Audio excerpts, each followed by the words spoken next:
New directions have been passed in Eritrea to the soldiers deployed on border especially. Welcome to my views and news. Thanks for watching the channel. Two stories for you. Firstly, new instructions passed.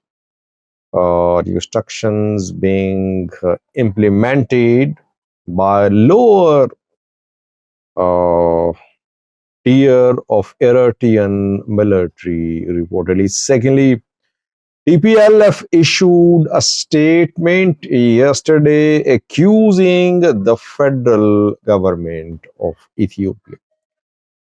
Let's start with this new story. Tigray People Liberation Front issued a statement yesterday. It's a weekly statement.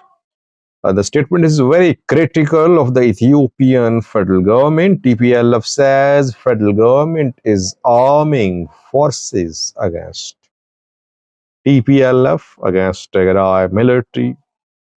The forces are being backed and armed by the federal government. Federal government is obstructing the implementation of Pretoria deal. Federal government is not working to ensure the return of IDPs. Federal government is preparing for another invasion of Tigray. Alarming. TPLF's official position now is that federal government is preparing to invade Tigray. Ethiopian PM said a week ago at the parliament that TPLF was preparing to ignite a war. So both accusing each other. By the way, when I make videos on the statements of Ethiopian government side, Tigray military side, instead of condemning those who are issuing these statements, people start accusing me. Say, Sajid, you're spreading lies. Sajid, you are instigating a conflict. You're a conflict entrepreneur. You promote wars. I am warning you in advance. I am sharing their statements with you. Instead of appreciating my work, that I am covering everything impartially, some start accusing me.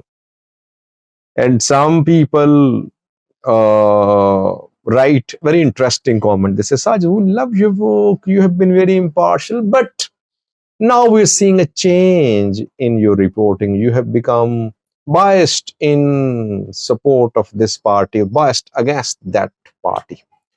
I don't know. And some start campaigns in comment section for unsubscribing the channel. Okay, whatever you do, you have a right to do that, but reporting is as fair, as neutral as it has been through the last 5 years. So TPLF's allegations that federal government is backing, arming groups against TPLF, Tigray military are correct. Yes, federal government is arming, training TPF, Tigray Peace Force. From day one, we have been reporting that TPF has the backing of federal government. Without federal government's backing, it cannot remain in Afar, where it is undergoing military training, where weapons are being supplied to them, where salaries are being paid to TPF members.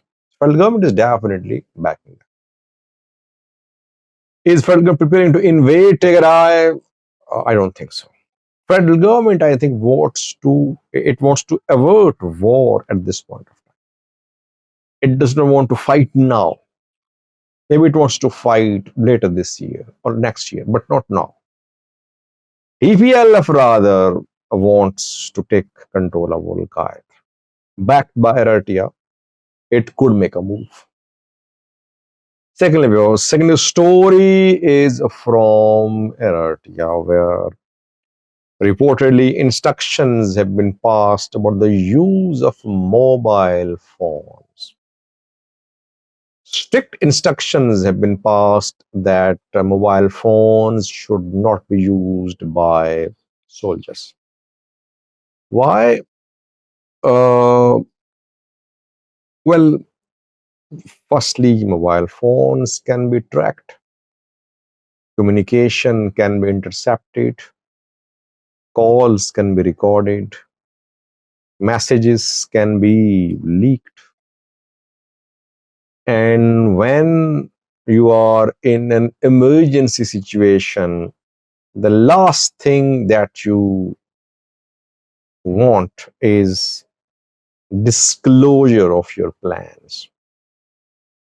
Because if your plans are leaked in advance, if your movement, your mobilization are leaked in advance, you won't be able to achieve your military targets.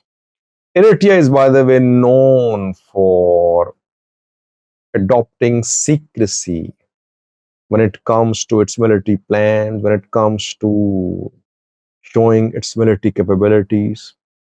On the other hand, Ethiopian military, Ethiopian PM, they're known for boasting about their military capabilities, which is not the right approach. I criticized that in the past too, that uh, Chinese never show their real military capabilities. I mean, for the first time during recent Pakistan India war, people saw what Chinese JF-10 and J-17 planes can do. And after that, their shares rose. The prices of their shares rose. But Chinese never wanted to show their capabilities in public. They had to show, keeping in view that war erupted between Pakistan and India, and Chinese backed Pakistan. And then India fought in the past. They fought wars. So Chinese want to contain India through Pakistan. So I think mature countries never disclose their military capabilities. And in the Horn of Africa, situation is volatile and tense these days. But when Eritrea and Ethiopia, situation is tense. Bilateral relations restrained. Secrecy is needed in terms of military mobilization, in terms of the deployment of military units.